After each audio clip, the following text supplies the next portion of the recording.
છોટાઉદેપુર જિલ્લાના સરકારી ઉચ્ચતર માધ્યમિક શાળામાં નવા 40 કરતાં વધુ શિક્ષકોને નિમણૂક હુકમ એનાયત કરવામાં આવ્યા। છોટાઉદેપુર જિલ્લામાં સરકારી ઉચ્ચતર માધ્યમિક શાળાઓમાં નવા 40 કરતાં વધુ શિક્ષકોને નિમણૂક હુકમ એનાયત કરવામાં આવ્યા।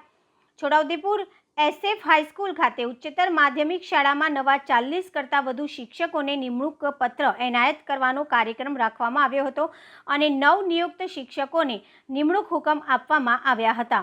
ગુજરાત માધ્યમિક ઉચ્ચતર માધ્યમિક શિક્ષણ બોર્ડના પૂર્વ સભ્ય મુકેશભાઈ પટેલ, જિલ્લા શિક્ષણ અધિકારી આનંદભાઈ પરમાર, SF હાઈસ્કૂલના આચાર્ય હિતેશભાઈ ચૌહાણના હસ્તે શિક્ષકોને નિમણૂક પત્ર એનાયત કરવામાં આવ્યા હતા।